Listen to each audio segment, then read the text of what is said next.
there, and welcome back to the channel. I'm Aja McClanahan with Principles of Increase, where I help you explore and discover many ways to increase in different areas of your life.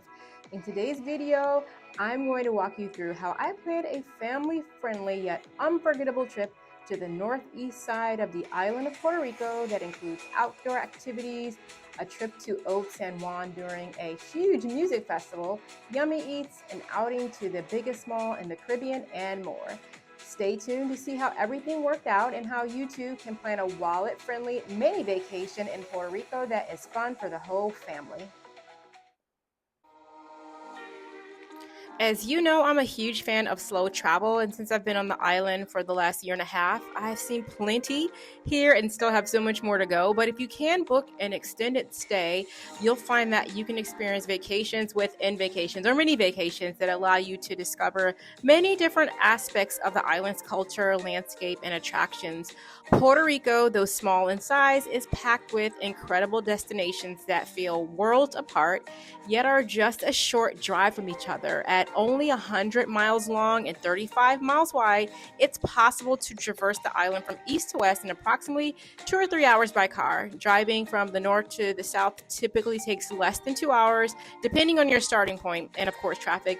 The compact size of the island means that you can explore diverse landscapes from lush rainforests to stunning coastlines, all within a single day. So it's definitely a blessing to be able to experience so much beauty and culture without the need for a long travel time. So the trip starts with a visit to Orocovis, which is the home to the Toro Verde Zipline Park and natural attractions like Cascada La Plazuela, Charco El Guitarra, working on my Spanish accent here, and others. Although we didn't have time to check out any rivers or waterfalls in this visit to the city, we did go to Toro Verde, which has a lot of zipline related activities. Also, you will find some of the most amazing views from their cafe and restaurant. Plus, there are lots of neat finds in their gift shop. We enjoyed a package deal that included ziplining and like a $50 food coupon. The restaurant food was actually super delicious, and the breezy open air restaurant made for a very pleasant, relaxing environment. My kids tried dishes like the risotto. I had a pretty delicious salad, and the music was nice too. It really made you feel like, yes, I am in the Caribbean. I'm in Puerto Rico. I'm on a tropical island. So I guess the first tip I'd like to offer up is when you're like planning a family-friendly, inexpensive vacation on the island, you need to look for inexpensive or free excursions in areas where there are natural attractions like state parks, rivers, beaches, and the like. So from here, we trekked over to the greater San Juan area, which is conveniently located to a lot of touristy areas like Santurce, Old San Juan, and Condado. I was able to get us what is called a home swap through the home exchange platform here.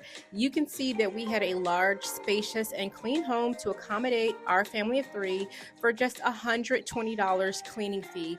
If you sign up with my link and become a member on the platform, you'll get enough guest points that can cover you for 2 to 3 stays, depending on some of the activities you complete. So far, I've been able to book a beach condo in St. Thomas, this home in San Juan, and will likely use the rest of my points for a stay in the Dominican Republic. And in addition to using guest points, I can do a home exchange with other hosts on the platform from all around the world.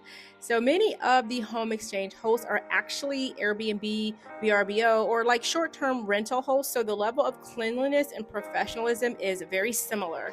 Since I am a huge fan of slow travel, this platform is ideal for the longer trips that I like to take. I am super excited to use it for upcoming trips and have had really nothing but positive experiences so far. So tip number 2 would be to look for alternative housing arrangements like home swaps or even house sitting opportunities through sites like Home Exchange to make your stays even more affordable. From our pad in San Juan, we headed over to El Yunque, which is the only tropical rainforest in the U.S. National Forest System. And it's really a beautiful sight to see. It's brimming with lush greenery, cascading waterfalls, and incredible diversity of wildlife. There are lots of elevations and elements here to deal with. So don't forget to pack comfortable hiking shoes, water, and snacks to fully enjoy the wonder of this awe-inspiring park. And if you don't mind spending a little extra money, you can do a guided tour or paid excursions at the park that include activities like zip lining, horseback riding, ATV riding, and more. So I didn't plan out this part of our East Side Island tour very well. So we didn't end up seeing what we came for, which was waterfalls that we could swim in. However, we did one of the many trails in the park, which took us close to the very top of the quote unquote mountain. And then we decided to head back after doing that. It was a challenge that we conquered. And so as a result, we built up a decent appetite. So from here, we headed over to Toyoma Noodle House in the Santurce area of San Juan. They had a lot of tasty options that included things like noodle dishes, sushi, ramen, and other Asian fusion dishes. So I will say that the food was pretty tasty. We enjoyed it. So a final note about going to national parks and natural attractions. Sometimes it might make sense to do a guided tour to make sure you're accessing the site safely and you understand the best way to enjoy the activities there. Use caution, wisdom, and research when choosing the best activities for your family. Apps like All Trails, TripAdvisor, and Airbnb Experiences can help you pick the right adventure for your clan. On the morning of day 3 of our trip, we checked out a super yummy brunch spot not too far from our house called One Half Pocillo, or maybe Mitad Pocillo in Carolina. Since I'm a huge fan of sauces and toppings for my waffles, getting cheesecake and Nutella dip for mine was everything. Then I had a great veggie omelet with pastrami since I don't really eat too much pork. And we also checked out the chicken and waffles, which had great flavor. The price was reasonable and the staff was very friendly and accommodating. The portions were large enough that we were able to eat the rest for breakfast the next day. So tip 3 would be to strategically plan meals on your wallet-friendly vacation. This might include packing snacks for breakfast and lunch and deciding to splurge a little more on dinner, or even you could share dishes since some of the portions can be larger. And it's just a way, again, to economize on your mini vacation in Puerto Rico or anywhere else.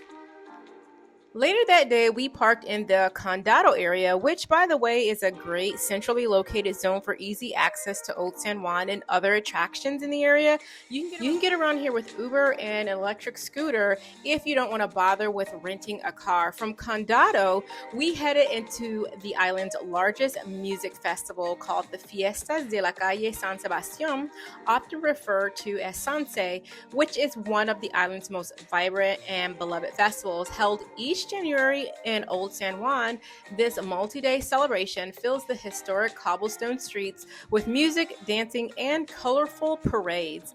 It's a time when locals and visitors come together to honor tradition, faith, and community spirit. And it also marks the end of the holiday season here in Puerto Rico. Beyond the lively atmosphere, the festival also features artisans, food vendors, and performances that showcase Puerto Rico's rich culture and heritage.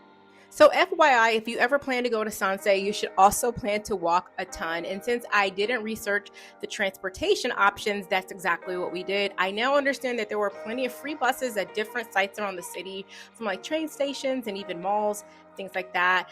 And because of the huge crowds, we didn't get a chance to see a lot of the famous attractions in Old San Juan that people usually, take a look at. But however, we did get to enjoy all the live music, which included the street parranda, salsa, merengue bands on the 4 to 5 different stages. And seeing the display of Puerto Rican culture and heritage is just so cool during this time. Another highlight to our venture into Old San Juan was going to Anita's Gelato, which only has locations in a handful of cities around the world. The selection of gelato flavors was immense and everything looked so delicious. Plus, they gave out samples for anything you want to try. We stood in line for over an hour, but it was totally worth it. I had a cheesecake flavor with Biscoff cookies, and boy, was it delicious. Apart from that, I enjoyed a bacalaito, listened to some good tunes, and finally, we headed back to our pad for the evening. And on the last day of our East Side Island tour, we headed over to the largest mall in the Caribbean, Plaza Las Americas.